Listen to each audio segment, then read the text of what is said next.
இந்த ஸ்பெஷல் அரைச்சி வச்ச பொரிச்ச கோழி வறுவல் ஒரு டைம் நீங்க செஞ்சு கொடுத்தீங்கன்னா அடுத்த வாட்டி நீங்க எப்ப சிக்கன் எடுத்தாலும் இதுதான் வேணும்னு கேட்பாங்க. அந்த அளவுக்கு டேஸ்ட் அட்டகாசமா இருக்கும். இப்போ ரொம்ப ஈஸியா எப்படி செய்யுதுன்னு பார்க்கலாம். இப்போ ஒரு கடாய் வச்சுக்கலாமா. கடாய் சூடானதும் 1.5 டேபிள் ஸ்பூன் அளவுக்கு மல்லி சேர்த்துடலாம்.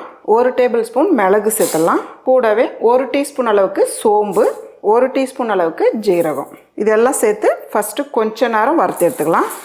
கூடவே 5 கிராம்பு, 2 துண்டு பட்டை, 4 ஏலக்காய், 1 ஸ்டார் பூ மீடியமான தீயில ஒரு பொன்னிறமா வறுத்து எடுத்துக்கலாம். பாருங்க, இந்த அளவுக்கு சூடு ஏறும் போது 5 காஷ்மீர் மிளகாய் இதை சேர்த்துக்கலாம். காஷ்மீர் மிளகாய் இல்லைன்னா நீங்க சாதாரணமா காஞ்ச மிளகாய் சேர்த்துக்கலாம். இது கலருக்காக தான். இது கூடவே கருவேப்பிலை கொஞ்சமா. அவ்வளவுதான். ஸ்டவ் ஆஃப் பண்ணிட்டு நல்லா ஆற வச்சு இதை பவுடர் பண்ணி எடுத்துக்கலாம். நல்லா ஆறுனதுக்கு அப்புறம் இப்போ மிக்ஸி ஜார்ல சேர்த்துக்கலாம்.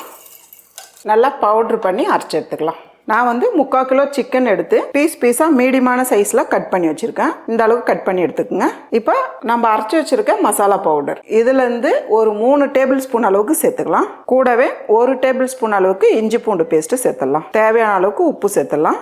அரை லெமன் ஜூஸ் சேர்த்துக்கலாம். இதெல்லாம் சேர்த்துட்டு நல்லா கலந்துருங்க.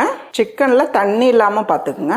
இந்த அளவுக்கு நல்லா மிக்ஸ் பண்ணிவிட்டு ஒரு பக்கமாக எடுத்து வச்சிடலாம். இப்போ ஒரு பவுலில் 2 டேபிள் ஸ்பூன் அளவுக்கு கார்ன்ஃப்ளவர் மாவு சேர்த்துக்கலாம். கூடவே 1.5 டேபிள் ஸ்பூன் அளவுக்கு அரிசி மாவு சேர்த்துக்கலாம். கொஞ்சமாக மஞ்சத்தூள், 1 டீஸ்பூன் அளவுக்கு சில்லி பவுடர், நம்ம அரைச்சி வச்சுருக்க மசாலாலேருந்து 1 டேபிள் ஸ்பூன், தயிர் 1 டேபிள் ஸ்பூன் சேர்த்துக்கலாம். கூடவே 1 டேபிள் ஸ்பூன் அளவுக்கு வெள்ளை எள் சேர்த்துக்கலாம். ஒரு 10 முந்திரி எடுத்து பொடியை நறுக்கியிருக்கேன், இதையும் சேர்த்துக்கலாம். கஸ்தூரி மெத்தி கொஞ்சமாக, பொடியை நறுக்கின கருவேப்பிலை கொஞ்சமாக, இதையும் சேர்த்துடலாம். ஏற்கனவே சிக்கனில் உப்பு சேர்த்துருக்கோம், இப்போ லைட்டாக சேர்த்துக்குங்க. இதெல்லாம் சேர்த்து இப்போ நல்லா கலந்துக்கலாமா. ஃபஸ்ட்டு நல்லா மிக்ஸ் பண்ணிவிடுங்க. தண்ணிலாம் சேர்க்க வேண்டாம். இந்த அளவுக்கு நல்லா மிக்ஸ் பண்ணிவிட்டு நம்ம கலந்து வச்சுருக்க மசாலா இதை சேர்த்துடலாம். இதையும் சேர்த்து நல்லா கலந்துருங்க. தண்ணி சேர்க்காதீங்க. தண்ணி சேர்க்காம இந்த அளவுக்கு நல்லா கலந்து வச்சுக்கோங்க.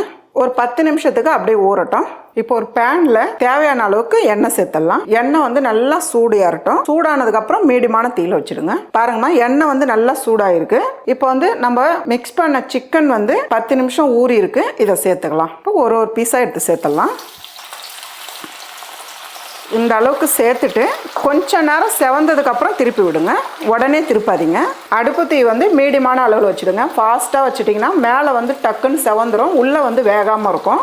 மீடியமான தீயில் வச்சுட்டிங்கன்னா உள்ள வரல நல்லா வெந்து வரும். கொஞ்ச நேரம் ஆனதும் இப்போ அப்படியே திருப்பி விடுங்க. எல்லா பக்கமும் நல்லா திருப்பி விடுங்க. இந்த அளவுக்கு நல்லா செவந்து வந்ததும் இப்போ நம்ம எடுத்துடலாம். எடுத்து ஒரு பிளேட்டில் வச்சிடலாம்.